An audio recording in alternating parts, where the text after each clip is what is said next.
Dans une partie tranquille du refuge, un chat triste nommé Charlie était assis, pleurant sans interruption.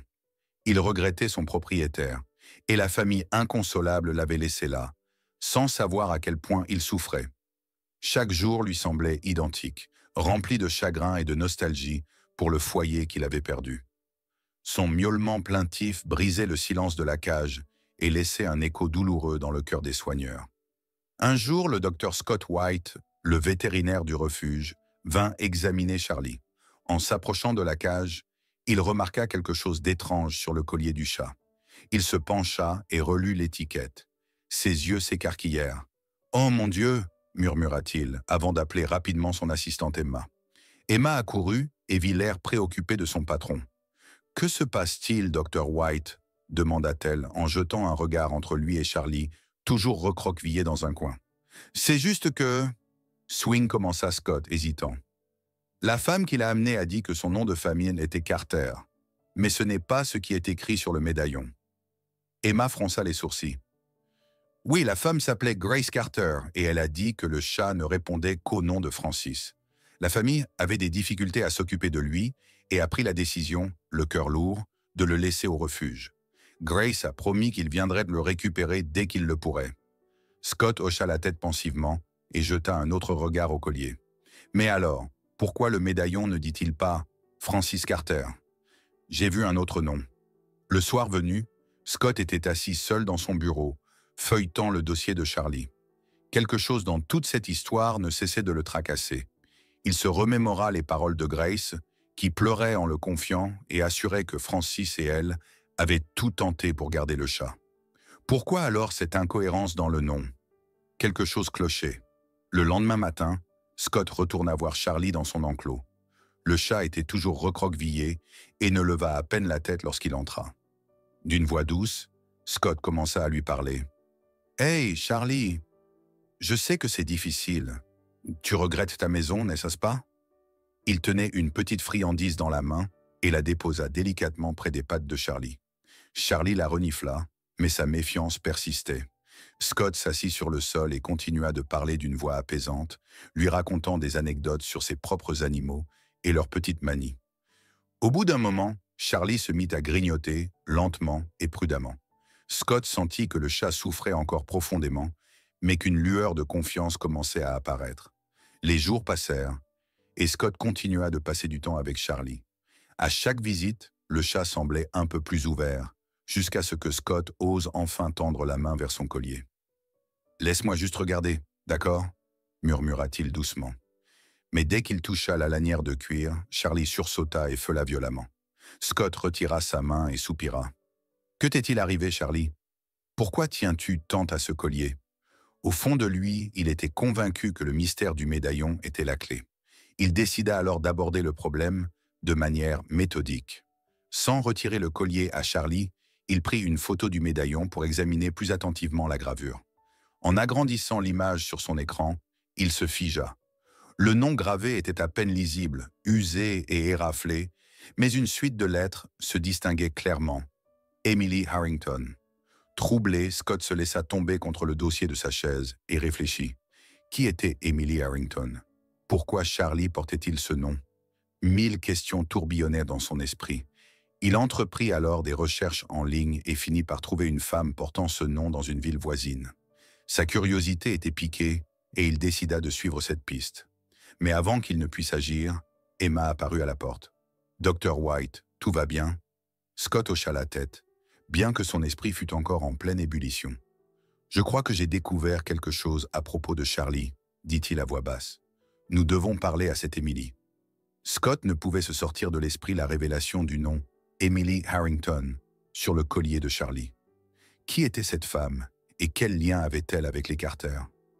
Pour clarifier la situation, il décida de se rendre à l'adresse qu'il avait trouvée lors de ses recherches. Le lendemain matin, Scott prit la route en direction de la petite ville où Emily était censée vivre. Le vent poussait des feuilles mortes sur la chaussée, tandis que sa voiture roulait à travers les paisibles quartiers résidentiels. Il s'arrêta devant une maison modeste, dont le jardin soigné témoignait d'un entretien méticuleux. Une nervosité grandissante s'empara de lui, mais il savait qu'il devait obtenir des réponses, non seulement pour lui, mais surtout pour Charlie. Il descendit de la voiture, s'avança jusqu'à la porte et frappa d'un geste ferme, mais poli. Après quelques instants, une femme d'âge mûr ouvrit la porte. Son regard était fatigué, mais empreint de bienveillance. « Puis-je vous aider ?» demanda-t-elle prudemment. « Bonjour, je m'appelle Dr. Scott White. Je suis vétérinaire au refuge de Greenfield. Je suis désolé de vous déranger, mais nous avons un chat chez nous qui porte un collier avec votre nom. Pourriez-vous m'accorder un instant ?» Émilie parut surprise et détailla Scott avec attention avant d'ouvrir la porte un peu plus grand. « Un chat avec mon nom ? C'est étrange. Veuillez entrer, je vous en prie. » L'intérieur de la maison était sobre mais chaleureux, agrémenté de photographies accrochées au mur et d'une cheminée crépitant doucement. Émilie lui désigna un canapé où il prit place, tandis qu'elle s'asseyait en face de lui, dans un fauteuil. « En quoi puis-je vous aider ?» demanda-t-elle avec curiosité. Scott hésita un instant et prit une profonde inspiration. « Nous avons récemment recueilli un chat au refuge. Son nom est Charlie, mais son collier porte la gravure « Emily Harrington ». Cela vous dit-il quelque chose ?» Émilie se figea. Ses yeux s'embrouillèrent d'un onde de larmes, et elle porta une main à sa bouche, visiblement bouleversée. « Charlie ? Mon Dieu, vous parlez de mon Charlie ?» murmura-t-elle, la voix tremblante. Scott hocha lentement la tête. « Je ne sais pas exactement comment il est arrivé au refuge. Il a été confié par une femme nommée Grace Carter, qui a affirmé qu'il appartenait à son défunt mari, mais la gravure sur le collier. » Émilie inspira profondément et essuya une larme qui roulait sur sa joue. Charlie était mon chat. Il a disparu il y a 6 ans. J'ai tout essayé pour le retrouver, plaçardé des affiches, parcouru le quartier, mais il s'était volatilisé. À l'époque, nous avions déménagé et il s'est échappé lors d'une promenade. Le perdre a été une épreuve terrible. L'émotion dans sa voix toucha Scott en plein cœur. Il pouvait facilement imaginer la douleur qu'elle avait ressentie à l'époque. « Je suis vraiment désolé pour ce que vous avez vécu », dit-il avec compassion. Émilie esquissa un faible sourire. « Vous dites qu'il est au refuge? Est-ce qu'il va bien ?»« Oui, physiquement, il est en bonne santé, mais il est triste. Il semble regretter son foyer et se méfie des étrangers. On dirait qu'il a traversé des moments difficiles. » Submergée par les souvenirs, Émilie laissa libre cours à ses émotions. « Je n'ai jamais cessé de penser à lui. Il était mon compagnon fidèle depuis que je l'avais adopté tout petit dans un autre refuge. Nous étions inséparables. » Scott l'observa avec bienveillance. « Souhaitez-vous le voir? Peut-être qu'il vous reconnaîtra. » Émilie acquiesça avec empressement, essuyant de nouvelles larmes. « Oui, je vous en prie, je donnerai tout pour le revoir. » Ils prirent la route ensemble en direction du refuge. Tout au long du trajet, Scott remarqua qu'Émilie regardait souvent par la fenêtre, comme si elle revivait intérieurement les années de séparation. Lorsqu'ils arrivèrent enfin, il la guida jusqu'à l'enclos où Charlie se trouvait. Le chat recroquevillé dans un coin ne leva que brièvement la tête lorsque Scott ouvrit la porte. Mais lorsqu'Émilie prononça doucement son nom, quelque chose changea. Ses oreilles frémirent et il releva lentement la tête, ses yeux verts soudain éveillés et curieux. Émilie s'agenouilla devant la cage et tendit la main à travers les barreaux. « Charlie, mon trésor, tu te souviens de moi ?» Hésitant, Charlie s'approcha prudemment, renifla sa main, puis se mit à ronronner doucement. Un calme profond envahit la pièce et Scott ne put s'empêcher de sourire. Finalement, le chat se pressa contre les barreaux et Émilie laissa couler des larmes de soulagement et de bonheur. En les regardant, Scott sut qu'il avait pris la bonne décision. Pourtant, une question demeurait. Comment Charlie avait-il atterri chez les Carter? Le mystère restait entier, et Scott savait qu'il devait creuser davantage.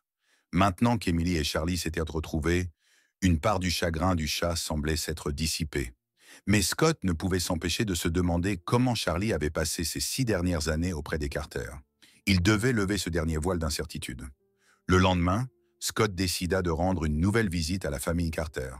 Cette fois, il se dirigea vers la grande villa en périphérie de la ville, où résidait Grace Carter. L'allée était longue et bordée de vieux chênes, projetant leur ombre sur la pelouse impeccablement entretenue. Scott gara sa voiture et inspira profondément avant de s'avancer vers la porte et de frapper. Après un court instant, une jeune femme aux cheveux blonds ouvrit la porte. « Bonjour, je suis le docteur Scott White. Je suis ici au sujet de Charlie. J'aimerais parler à Grace Carter. » La jeune femme parut surprise. « Oh, maman n'est pas à la maison en ce moment. Mais je suis Jane Carter, sa fille. Puis-je vous aider d'une quelconque manière ?» Scott réfléchit un instant, puis hocha la tête. « En réalité, j'aimerais comprendre comment Charlie est arrivé chez vous. Il y a certaines incohérences, et j'aimerais en savoir plus sur son passé. » Jane le regarda, intriguée. « Maman l'a ramené à la maison il y a 6 ans. Elle disait l'avoir trouvé blessé sur le bord de la route. Papa l'a soigné à l'époque. Charlie était terrifié et ne laissait personne l'approcher. » Scott fronça les sourcils. « Savez-vous s'il portait déjà un collier à ce moment-là » Jane réfléchit un instant. « Oui, maman l'avait mentionné. Elle disait qu'il était vieux et usé, mais Charlie refusait qu'on le lui enlève. Alors, ils ont préféré lui laisser. Papa pensait qu'il valait mieux éviter de le stresser. » Scott hocha la tête pensivement. « Cela fait sens. Mais le nom sur le collier ne correspond ni à votre père ni à votre mère. Savez-vous si votre mère a cherché à retrouver son propriétaire ?» Jane hésita. « Je crois qu'elle a contacté un refuge à l'époque, mais aucune déclaration de perte ne correspondait à sa description. Alors, elle a décidé de le garder. Papa s'en est beaucoup occupé jusqu'à sa mort. Après ça, Charlie était encore plus triste. Maman disait qu'il l'avait cherché pendant des semaines. » Scott sentit une vague de compassion l'envahir. Cela explique pourquoi Charlie semble si abattu. Il a perdu son premier propriétaire, puis l'homme qui l'avait sauvé. Ça a dû être un véritable traumatisme pour lui. Jane acquiesça, le regard voilé de tristesse. Il adorait papa. Ils passaient des heures ensemble dans le jardin, et Charlie s'installait toujours sur ses genoux. Je crois qu'il l'avait adopté comme son nouvel humain. Scott soupira doucement. « Merci, Jane. Cela m'aide à mieux comprendre la situation. J'espère que Charlie pourra enfin retrouver la paix, maintenant qu'il est de retour avec Emily. » Alors qu'il s'apprêtait à prendre congé, une voiture arriva dans l'allée. Grace Carter descendit rapidement du véhicule, en apercevant Scott. « Dr. White, est-ce que quelque chose est arrivé à Charlie ?» Scott secoua la tête. « Non, il va bien. Je voulais seulement savoir comment vous l'avez trouvé à l'époque. » Grace sembla soulagée, mais son regard devint songeur. « Oh, c'était une vision terrible. Il était allongé sur le bord de la route, complètement amaigri et blessé. Francis a insisté pour l'emmener à la maison et le soigner. Nous avons cherché partout des indices, mais personne ne s'est manifesté. Jamais je n'aurais imaginé qu'il avait déjà une famille. » Scott lui adressa un sourire doux. Il semble qu'il en avait une. Emily Harrington était sa propriétaire. Elle l'a cherché pendant des années. Mais je crois qu'il vous a aimé, vous aussi, vous et Francis. Grace essuya une larme au coin de l'œil. Je voulais simplement lui offrir un foyer. Je ne savais pas qu'il en avait déjà un, mais je suis heureuse qu'il ait été aimé et choyé chez nous. Avec un sourire réconfortant, Scott prit finalement congé et reprit la route vers le refuge. En chemin, il réfléchit à l'ironie de la situation. Charlie avait connu 2 familles, il avait aimé et souffert, et désormais, il allait enfin retrouver sa propriétaire d'origine. De retour au refuge, il trouva Emily dans l'enclos de Charlie. Tous deux semblaient en paix, et le chat était lové sur ses genoux. « Tout est réglé ?» demanda-t-elle doucement. Scott hocha la tête. « Oui, ce n'était qu'un malentendu. Charlie a eu la chance de rencontrer 2 personnes qui l'ont aimé. Maintenant, il est à nouveau avec toi, et je pense que c'est ce qu'il y a de mieux pour lui. » Emily caressa tendrement le pelage du chat et sourit. « Merci, Scott. Je vais tout faire pour qu'il se sente de nouveau chez lui. » Scott quitta le refuge avec un profond sentiment de soulagement. Charlie était enfin arrivé à destination, et son long voyage marqué par la tristesse et la perte avait trouvé une fin paisible. Pourtant, Scott ne pouvait s'empêcher de réfléchir à la profondeur du lien qui unit un être humain à un animal, et à la façon dont, parfois, aimer signifie aussi savoir laisser partir pour trouver la paix. Les jours qui suivirent le retour de Charlie chez Emily furent empreints d'une douce sérénité. Le chat semblait avoir retrouvé son équilibre, et Emily faisait tout pour qu'il se sente à nouveau chez lui. Mais malgré cette quiétude retrouvée, Scott ne pouvait effacer ces événements de sa mémoire. Quelque chose le troublait encore, la question de savoir tout ce que Charlie avait réellement traversé.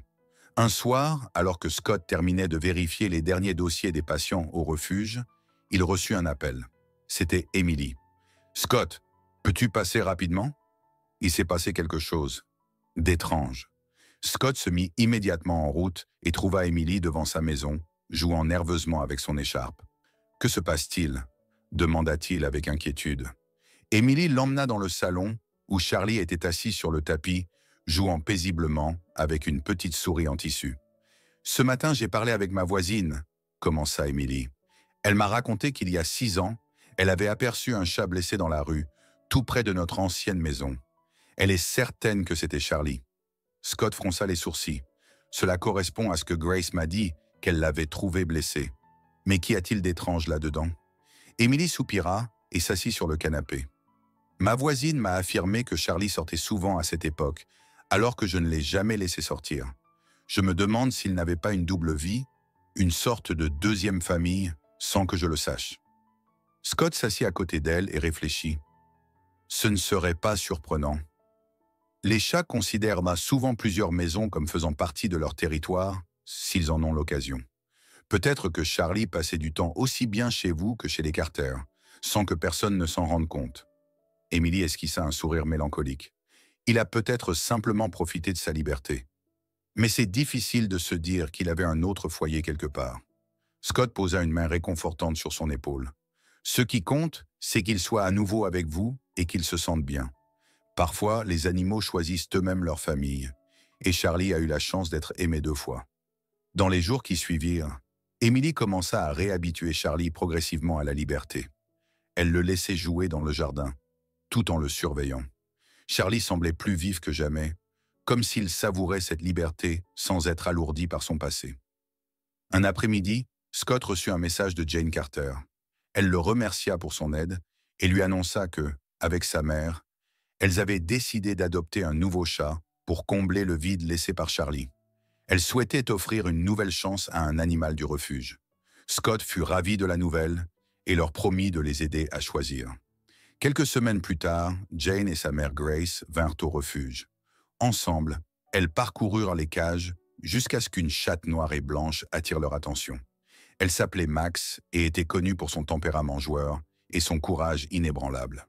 Grace s'agenouilla devant sa cage et tendit doucement la main. Max la renifla avant de lui lécher délicatement les doigts. « Il a l'air de t'apprécier », dit Jane avec un sourire.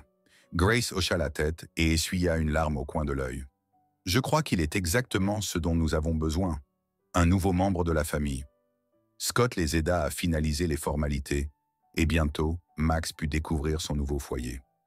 Lorsque les 2 femmes quittèrent le refuge avec leur nouvelle amie, Scott ne put s'empêcher de sourire. L'histoire de Charlie avait non seulement touché son cœur, mais aussi celui des autres, prouvant une fois de plus à quel point le lien entre un être humain et un animal pouvait être puissant. De retour chez Emily, Charlie était assis sur le rebord de la fenêtre, observant les oiseaux dans le jardin. Emily s'approcha de lui et lui caressa doucement le dos. « Tu es un aventurier, mon trésor. Mais maintenant, tu es chez toi. » Charlie ronronna de contentement et posa sa tête dans la main d'Emily. Pour lui, le long voyage vers son véritable foyer était enfin terminé. Et il savait qu'il était aimé, peu importe où la vie l'avait mené. Scott resta encore un moment avec eux, et tous 3 passèrent la soirée dans un silence apaisant. Tandis que Charlie, roulé en boule, dormait sur les genoux d'Emily, Scott ne put s'empêcher de se demander si le chat se souvenait de tout ce qu'il avait vécu. Mais au fond, cela n'avait pas d'importance. Il était à la maison, et c'était tout ce qui comptait. Avec un sentiment de satisfaction mêlé d'une pointe de mélancolie, Scott prit finalement congé. Sur le chemin du retour, il songea à tout ce que Charlie avait enduré, mais aussi à la chance qu'il avait eue. 2 familles, 2 vies et une histoire tissée par le hasard et le destin. Parfois, pensa Scott, l'amour ne consiste pas à posséder quelqu'un, mais à le laisser partir et lui donner la liberté de revenir. Et Charlie avait retrouvé son chemin, aussi bien dans le cœur d'Emily que dans celui de Grace. Un chat avec 2 familles et 2 fois plus d'amour.